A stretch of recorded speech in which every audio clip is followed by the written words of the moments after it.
What's going on, everybody? It's your boy Jobbers and Goons, and I'm actually here today with a Serbian national, actually The a hell did you call me? prince in his country. Oh, what up? My boy Havoc. Go ahead and say what's I'm a good. Cherokee prince. I'm not Serbian, first of all. Settle down. My Settle fault. down. My fault. Wrong team, same sport. But we're here today to absolutely cook on one of. This might actually inspire a run of videos I'm gonna do where I go through like the best rogue galleries in fiction. Like who has the best rogue galleries in fiction, the deepest roster, the most interesting characters among the group. And I honestly think one of the first ones that come to mind for me, and Havoc agreed, was Spider-Man. Spider-Man's rogue gallery is pretty damn deep. So today we are gonna go through his most notable rogues and talk about why they're notable in the first place and why it's a reason his rogue gallery is so fire. And at the end, we're just gonna overall discuss the case for Spider-Man. And you guys can show support by smashing the like button. You can join my Discord server, which has over 700 members. You can hit us up there to talk about Spider-Man and his rogue gallery, as well as if you want to see a different rogue gallery get talked about, get this to 300 likes and comment down below what rogue gallery deserves to be looked at. But anyways, getting into this, which rogue should we start off with, Havoc? What do you think? Oh, let's start off with Mysterio. That man slept on his hell.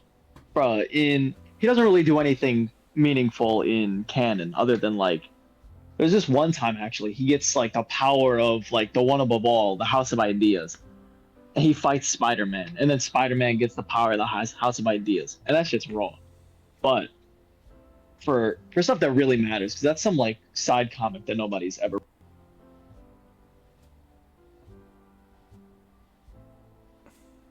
Yeah, you kind of cut out. Technical difficulties. I don't know how to use Discord. Anyway, Yeah, you're uh, good. in Old Man Logan, all the villains are like, oh my god, we obviously can't beat up our own guys. So how about we just swap up the villains a little bit and mess up the heroes? And Mysterio just ran up on Logan and soloed the X-Men with his mind hacks, which is just absolutely crazy. Like Yeah, that's it was that's super dark, by the way. It's like one of the darker moments in comics. mhm. Mysterio slept on. And then on top of that, in what was that game? I think it was Shattered Dimensions or something, where Yeah, it's got yeah, yeah. Spider-Man Spider-Man Noir. Scattered Dimensions, I think. Actually, it's I think something it's like I think it's Shattered. it I might be think, Shattered. Yeah, yeah. It was fun. It was fun. bro, bro, that game was dope, and it had Spider-Man 2099, and it had Spider-Man Noir and all that dope shit. And Mysterio, if I remember correctly, was literally the big bad who had this mystic rune, and he was controlling all of reality and destroying dimensions with it. And it was dope. That was just a dope ass game. And Mysterio is just him, honestly, super slept on. He's got the name of the greatest luchador of all time. I mean, what you gonna do? The thing, the thing that's most interesting about him to me too is he typically just presents a entirely different threat to Spider-Man. We're kind of used to Spider-Man dancing around people that outright just are swinging on him with full capability of just physically putting him down, no problem. Whereas Mysterio, it's oh, he's it's all mental. He's not really a brawler or anything like that. He's just gonna mess my head up and mess my day up. It's just a completely different approach in terms of battle and character. Yeah, Mysterio's weak as hell. He literally just pulls up with tech, and it's not even dope tech. One time, in the Sinister Six's first appearance, he pulls up with these robots of the OG 4 or 5 X-Men, and they're jobbers. They don't mean nothing to Spider-Man, and that's the best tech he ever has that matters, other than his gas. and it's funny because he pulls up with nothing and he just does so much with it. And he's such an iconic villain for like he just doesn't have any right to be. He's just so dope for it. But okay. Nobody cares about Mysterio. On to the next splash. I forgot to write it down. We got to talk about Big Morlun. Super necessary. Okay, here. So I'm gonna speak for the casuals in the back because they'll stand with me on this. I wouldn't list Morlun. So if you ask me to list most dangerous, yeah, Morlun's on there.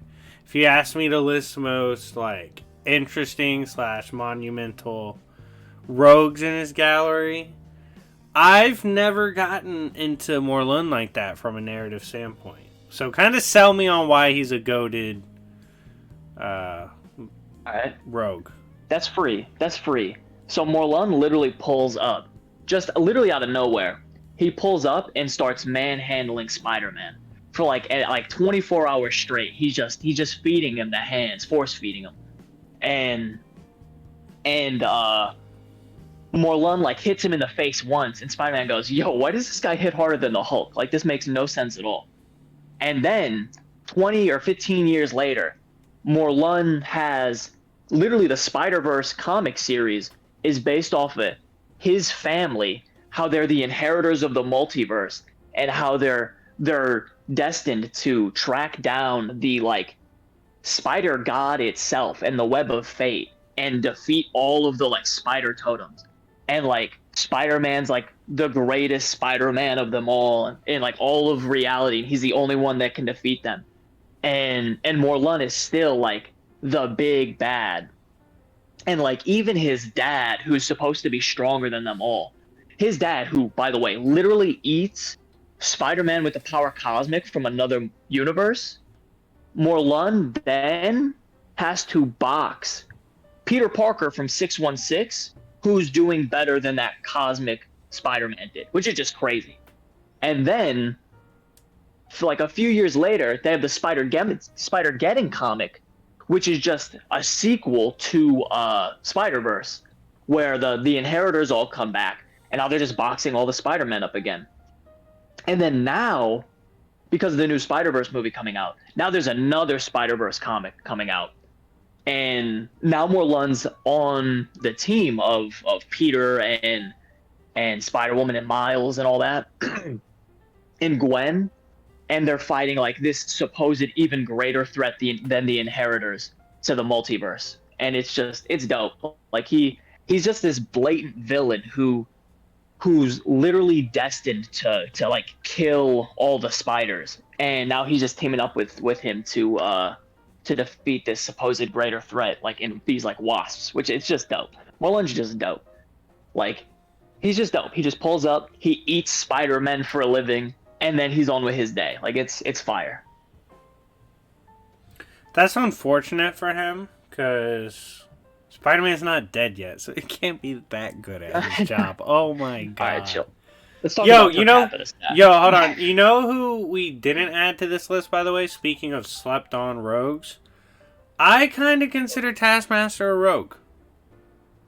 You know what? You could talk about Taskmaster because I do not rep him. Okay, so I've actually done a pretty deep dive on Taskmaster before in terms of reading. I don't know why I wanted to read him. His aesthetic was pretty dope, and he was tough as fuck to fight in that Spider-Man game. So I started reading him. Tony Masters is interesting because he's like, if you put him up against great competition, he's going to do his thing. But if you put him against low end, he's going to job.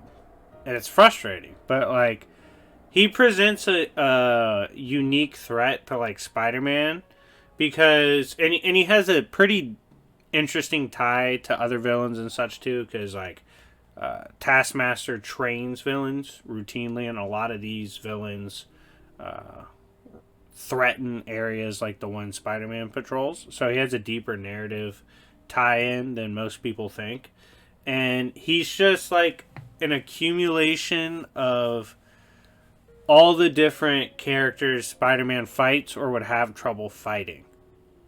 And he's not on their level physically, but he's close enough that it's a problem. And so, like, for example, I remember one time Spider-Man and Miles were going to see Taskmaster. And Miles was like, yo, this is just a dude, right? Like, I'm just going to run in there and arrest him. And he's like, nah, he's not just a dude. Like, I know he's not traditionally superpowered, but that motherfucker's raw. And Miles ran it anyway, and you just, like, next panel see them getting thrown out of the building. And Peter's like, yeah, I fucking told you. Like, you can't just run up on him. Like, he's a problem. So, like, his experience and the fact that, like, he's capable of rising to the occasion, I think it makes him an interesting rogue in Spider-Man's gallery. Well, that's fair. He also beat up Cap a few times, and everybody knows Cap's trash, so... He, like, blocked Thor, too. It's just... He, like, hurt Sentry's... Oh, he beat up Hyperion! Did he beat up Hyperion? He did some weird shit. He hurt Sentry's ears, too. With, like, one of his weapons. Oh, my God. Dude, Sentry just be getting beat up by random shit. That's why he's gonna get his ass beat by MCU Thunderbolts. Did you see that? Random segue. They got on the Thunderbolts. They got some jobbers on the Thunderbolts. No, they don't have... No, on the Thunderbolts in the movies, dude, they legit don't have any superpowered people. It's like Taskmaster, Winter Soldier, and a few others. Like, they don't have anyone that would give Sentry respectable scaling. The downplay is about to be hilarious. But getting back to this, yeah, I think Taskmaster is actually pretty dope as a rogue for Spider-Man. Which next one you want to talk about? Taskmaster. Bouncing off Taskmaster. Got to go to Kraven then, right? Because Kraven like hired Taskmaster in Hunted in like 2019 to hunt down all of the animal-powered characters in Marvel, and only like a dozen weren't caught, like Wolverine and Sabretooth. Like, they had like literally everybody, and he hired Taskmaster to do it. And Kraven in this story, and honestly every other story, I'm gonna go back to the roots. Last Hunt, Kraven is the only person to to practically kill Spider-Man. Literally had him buried alive, and only buried him alive just so when Spider-Man woke up, he knew he was inferior to Kraven. And then Kraven gets revived by his family like 13 odd years later. In real life, it's like, I don't know, it had to be 30 years later, 25 years later, something crazy like that. It was from 87, he got revived in 2011 or so. And he gets revived by his family and instantly says, yo, what are you guys doing? And he tries to get himself killed, and he's like, cursed to be immortal, and only be killed by Spider-Man. So he goes around beating up everybody who he thinks can kill him. He's trying to get Peter to do it, and Peter won't kill him. So he's like, all right, that's a lost cause. So he goes and he beats up Agent Venom. That doesn't work. He gets a spear thrown through his chest, and he's like, oh, that didn't kill me. Too bad. And then he goes off and he tries to beat up on Kane Parker, and that doesn't work. That's a lost cause. Like, he beats Kane's ass, and then Kane stops his heart, but then he like reboots it. So he's like, oh, that's just nothing's gonna work apparently. So he goes and he fights like the Hulk. He does all this dope shit, and then he always just circles back to Spider-Man. And he, in Hunted, again hunts down all of the animal-powered heroes and villains in Marvel, and he essentially says, yo, Spider-Man, I'm either gonna kill every single one of these people or you're gonna kill me, and that's just how it is. And it's just this cool battle of their philosophies almost. If you read it, it's really like amazingly written. It's not the best Spider-Man story. That's got to be Last Hunt. But Hunted, they literally go Last into Hunt, how... Yeah, Last Hunt's goated. Yeah. Last Hunt is crazy. It's literally like the duality of man in Spider-Man and then Kraven. It's just amazing. And then in Hunted, it's like the battle of their philosophy of how Kraven just views nobility in the hunt, and then Spider-Man sees nobility in being a hero.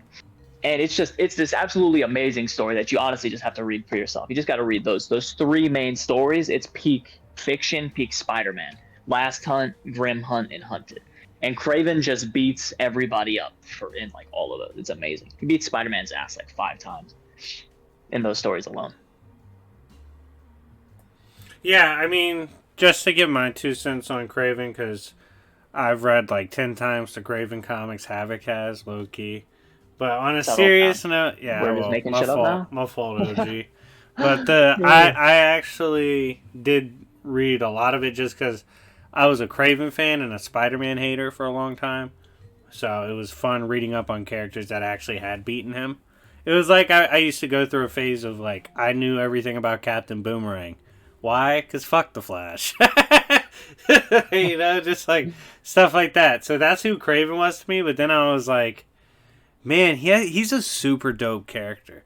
Especially like how when he first intermingled with like people don't understand this. When he first met Spider-Man, he scared the shit out of Spider-Man.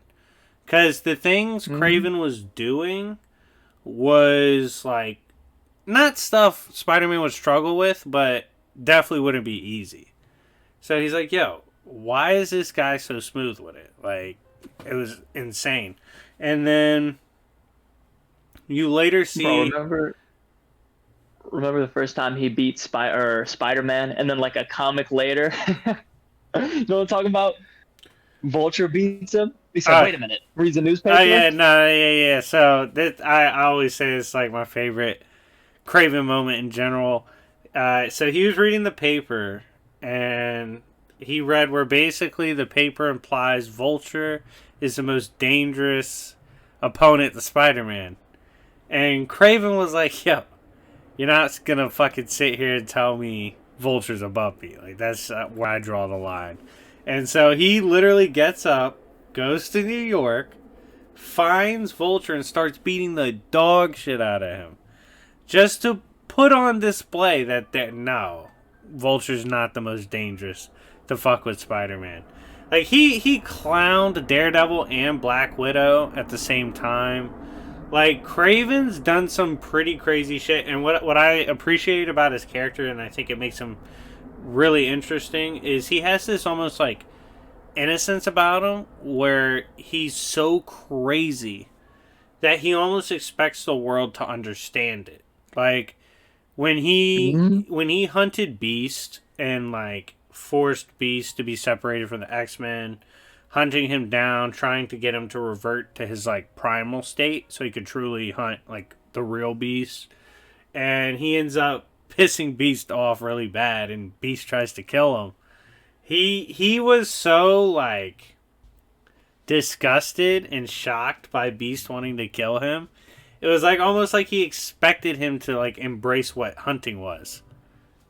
And like what the hunt is. Yeah, he was confused and they're like, yo, you just fucking traumatized him. Of course he's trying to kill you. Craven's like, yeah, I was just hunting him. Like, why is he spazzing? What's the biggie? What's the biggie? And just, like, yeah, he's that crazy. Like, and that's how serious he takes the hunt. So, hey, they said my mother was insane. That is one of the best lines in comics. I put that up there with Punisher Max. When my boy Punisher put the gun... Because when Punisher was getting fucked up, Kingpin was like, yeah. Oh, no. You think you're the man, but this is my city. And in the end, Kingpin's head gets, like, smashed through a car window. And Punisher puts a gun to the back of his head and he says, your city, my world. And blows his head off. Dude, that's actually dope. Yeah, no, it's one of those fire. Speaking of Kingpin. Oh. Let's go into the canon shit. Dude, we could do that. Okay, so Kingpin, I've always been a huge fan of Kingpin. I understand with recent movies and shows, his popularity's gone up, but in terms of comics, I feel like he's super underappreciated for how dope of a threat he is. First of all, the first times like him and Spidey beefs, Kingpin's like legitimately a threat to him because he's crafty. He's insanely intelligent. He is, and in my opinion, I genuinely think this will become a storyline at some point. I think Kingpin's a mutant. If he's not a mutant, there is some literal reason for why he's superhuman in strength. But he's like able to contend with Spider-Man in physicality and go toe to toe with him. He's got one of like, it's tough pulling up on Kingpin's place. Like, he's got an answer for a lot of things. He even, in the newer comics it was showed, he had like better magical defenses than Doctor Strange because Kingpin will buy the illegal dark magic. Like, he'll just buy the hood rat shit, and Strange would never do that. So even back in the day, Punisher tried pulling up on him and like just got off screened by like a rug or some shit. It was some dumb stuff. Like, he pulled up and then Spider-Man was like, yo, Punisher just got mauled. Now Cloak and Dagger are trying to be Kingpin? Like, what are you guys doing to yourself? dude, Kingpin, There's no shot. No like chance. Spider-Man, first time he pulled up on him, Kingpin was legit confused. He's like, bro, first of all, I don't have beef with you. I was just clowning you. Secondly, like, why are you pulling up where, like, my shit's set up? That's dumb. I was like, damn, dude, like, this man's mad confident in the setup. So he's also, like, Kingpin's funny because he's also basically beefing with everybody else. So he's got ties to everything. He's beefing with so many different people, yet constantly dealing with Spider-Man.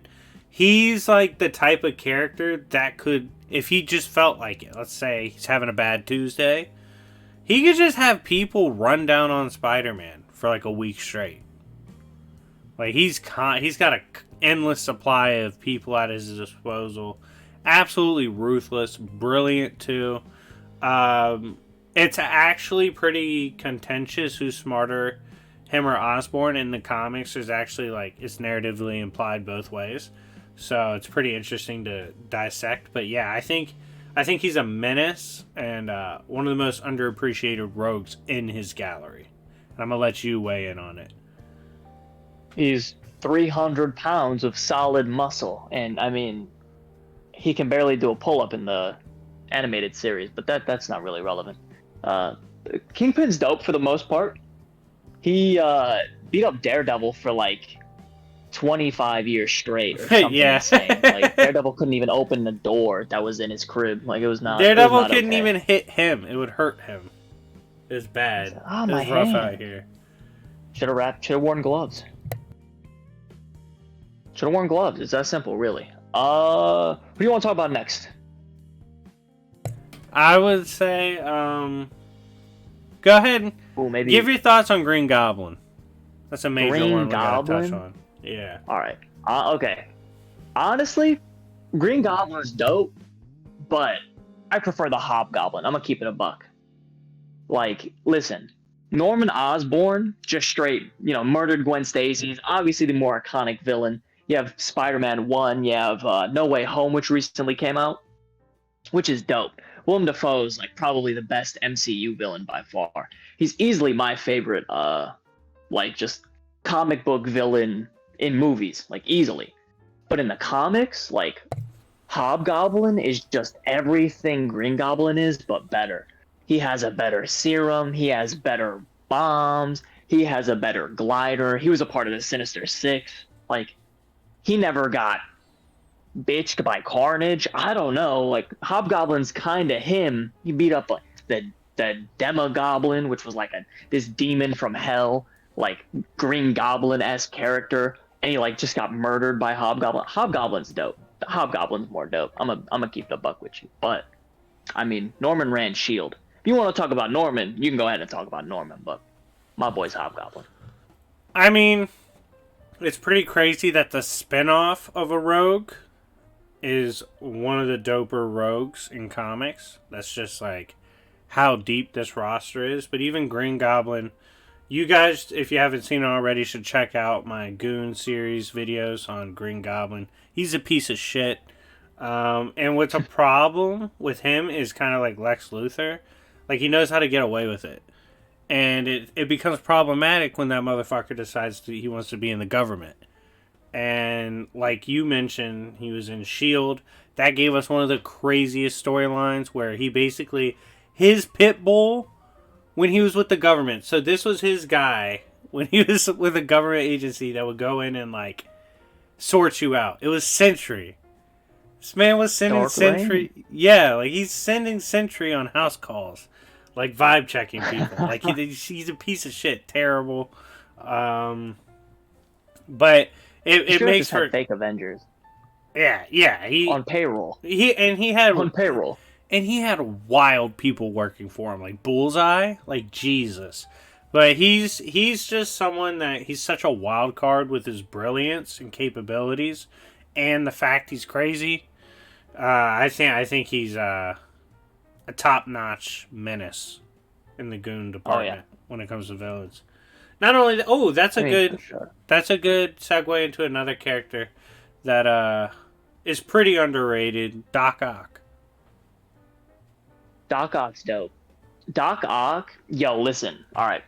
Doc Ock, there's this one run in, I think it was the late 80s, where Doc Ock got tired of getting his ass beat by Spider-Man. Like there was this one time where he gets jumped by Black Cat and Peter, and he almost like murders Black Cat. And then Peter runs up on him and like literally rips his tentacles off of him, and then like rips them in half and like throws him into the ocean. And like Doc Ock feels all of it because it's connected to his like spinal cord, and also telepathically somehow. I don't know, dog, comic books. And so even while they're not connected to his body, Spider-Man's literally tearing them in half, and he's still feeling all the pain. And he gets so pissed off by this. He says, okay, you know what? I'm going to reform the Sinister Six.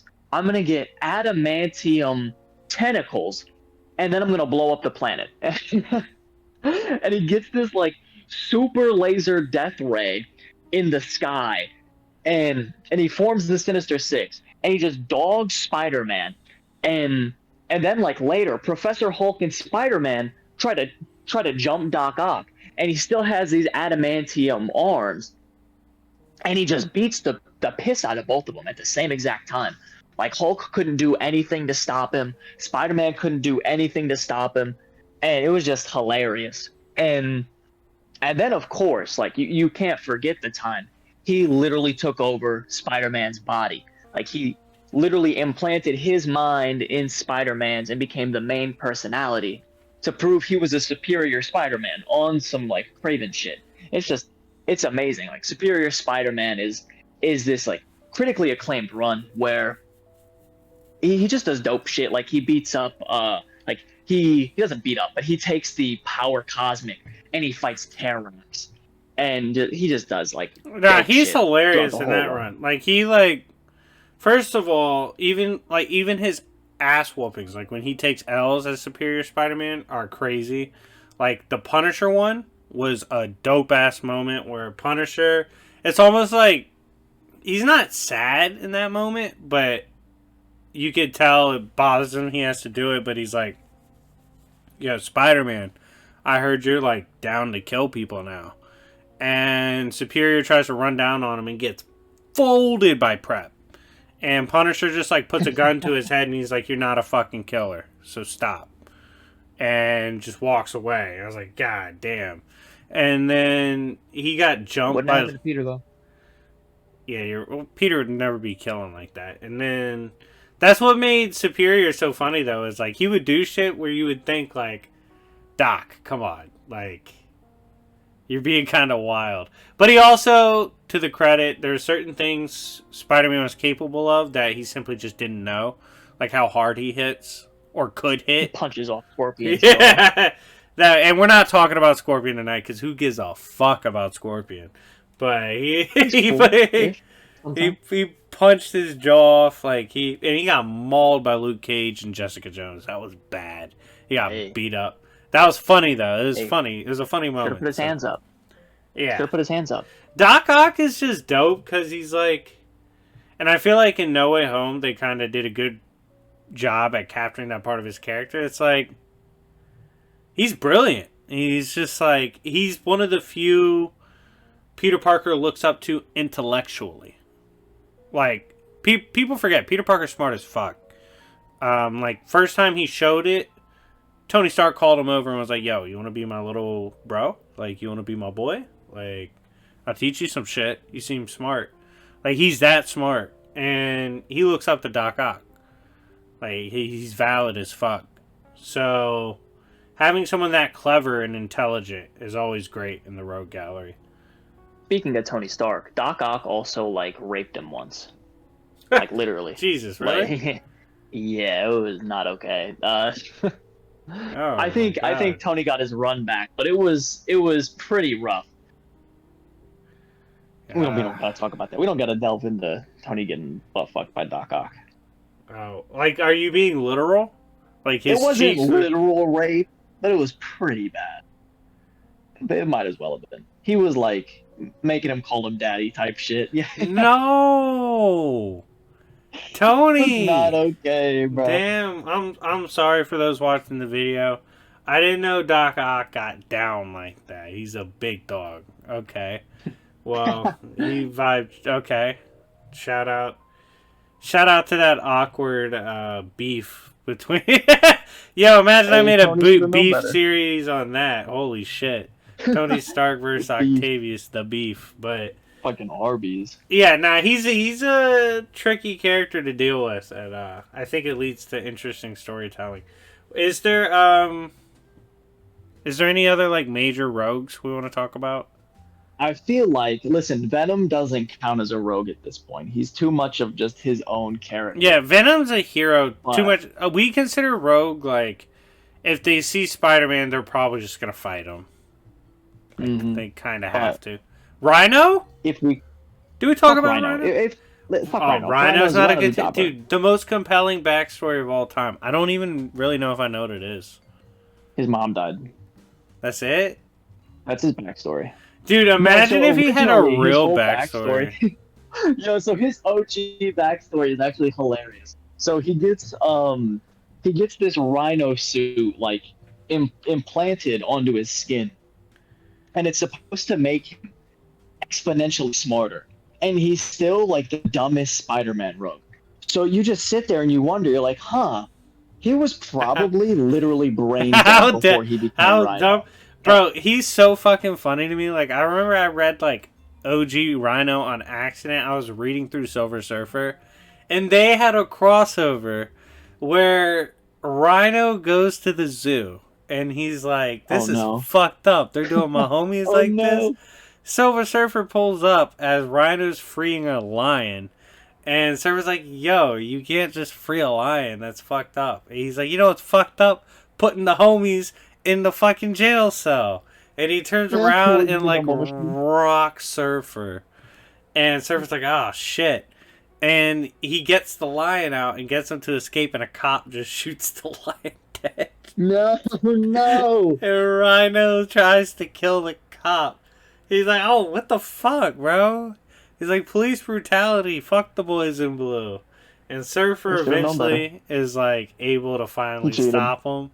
But that man Rhino was so confused, bro. He was like, dog, he just wanted to cook. Like, listen, let's keep it a buck. Rhino threw Nova into orbit and hit Silver Surfer with a gumball machine. That's kind of dope. Yeah, the gumball machine is the first, is the fight I'm referencing. Like, he literally picked up a gumball machine and said, fuck you. Like, the fact, like, I need people to understand, this man had the choice between walking away and not freeing a lion from a zoo or brawling with Silver Surfer. And he was like, you know what? Fuck Silver Surfer. And that is like, the fact that Spider-Man has to deal with someone capable of making those decisions and surviving, that's ridiculous. Mm-hmm. Yeah, but he's got to be like OD dumb. That is crazy. Oh my god. Dude, it literally says like he became like 10 times as smart or something insane. I'd have to get the exact scan. It's really bad. He had to literally be brain dead, like fed through a tube type shit. So dumb. And do we speak on Carnage? We have to speak on Carnage. I was trying to get to that. Like, you have to speak on Carnage. We'll finish with Carnage. I think this is basically like the last big narrative one. That matters. And then we'll wrap it up. Yeah. All right, go ahead. If you can't speak on Venom, you got to speak on the other big bad symbiote, Carnage, right? Dude literally just for modern. Let's just talk modern, honestly. Literally gets a symbiote army to summon the symbiote god that murders like literal pantheons of gods and celestials. He gets this army of symbiotes to summon this god, and then fuck the god by himself solos almost all of Earth's superheroes. He 1v1s Immortal Hulk, bro. Like that's really all you gotta say about him. He's mauling everybody. Like it's wild. And Carnage is him. Carnage is him. First time Carnage shows up, he makes Spider-Man and Venom team up together to beat him. And then it's like stated that even their combined might is like weaker than him. It's just Carnage is simply him. He's the goat symbiote. Beat up Deadpool too. Yeah, He's a good beat Carnage. up Deadpool. The thing with Carnage too is like the story's fucked as soon as he joins it. Someone's He's probably eating gonna people. die. Yeah, like he's just like he was brawling with Kid Nova, and it's like, dude, you don't even have to be doing this shit. He just felt like being a jackass, and he was like nearly killing Kid Nova, forced him to like all out blast him, and was like, he's just that guy. Like Carnage shows up and is just he showed Him. up and made Venom eventually become a good guy because Venom was like, He's can't. him. He's like, I can't compete with how big of a bad guy he is. I need to pick a new lane. Speaking of good guy Venom, Carnage literally jumped Agent Venom and Kane Parker, this like super Spider-Man, at the same time and ran their fade. Like Carnage is him. Carnage is like a top Yo, three. Carnage top has four, one of the easy. funniest comic book moments ever, especially without context. When he was like, yo, Spider-Man, you got Spidey sense, right? Sense this baby. And he throws that baby out the fucking window. What the fuck? Yeah, you seen that? No, I don't know what the hell you're talking about. Dude, he got into it with Spider-Man. He was like, get off my dick, Spidey. And he grabs a baby and he throws it out the window so that Spider-Man has to go save it. And Spider-Man's like, dude, he threw a baby? And Carter's like, fuck that kid. Dude, that's one of the greatest. Grandma down the Dude, hold stairs. up. While we're talking, we'll get live. We'll get a live reaction to this because I know I have the moment from a Goon Series video. I'm about to send it to Havoc on stream, but how about you start wrapping up the case for goated Rogue Gallery? All right, Spider-Man has the goated Rogue Gallery because they're just all iconic. You have literally a recent comic run where he has like teams of rogues fight each other and try to kill him at the same time. Sinister War. You have like the Sinister Six, you have the Savage Six, you have every single like rogue ever, and you can name half of them, which you can't do for Batman. Like half of Batman's rogues don't matter, half of Superman's rogues don't matter. Like it's insane. Like you have Rhino, you have Juggernaut, you have Kraven, you have Mysterio, you have Electro. It's just every single one of these characters is just iconic, and it's ingrained into the U.S. of A, America's DNA, and it's just simply Spider-Man rogues on top. Facts. Oh my god. I just sent him the scans with the baby. Why is he rips through a roof to throw a baby Mach 3 out of a window? What the fuck? It's peak Carnage writing right there. But yeah, I think what makes Spider-Man's Rogue Gallery so goated in the fact that it's like one of the best of all time is that it is literally like a situation where it's one of the deepest, and almost each one we bring up and discuss, I would read a solo run on. They're that compelling as characters. And when you have a roster that deep with compelling characters as your Rogue Gallery, and the fact that like this Rogue Gallery, like serves a deeper narrative purpose to other characters too, and it's that important to others. Like overall, I think Spider-Man's got one of the greatest of all time in terms of rogue galleries. But anyways, guys, let us know in the comment section down below, what do you think? What do you think is another rogue gallery that deserves to be dissected? Let us know, and make sure to run the likes up. Anyways, go check out Havoc's channel. Eventually, sometime within the next 20 years, he will drop Spider-Man related content. Maybe. It's possible. Definitely going to be covering villains from Spider-Man's rogue gallery over there. And yeah, thanks for you guys for watching. Check out the Discord as well, and we'll see y'all later. Peace.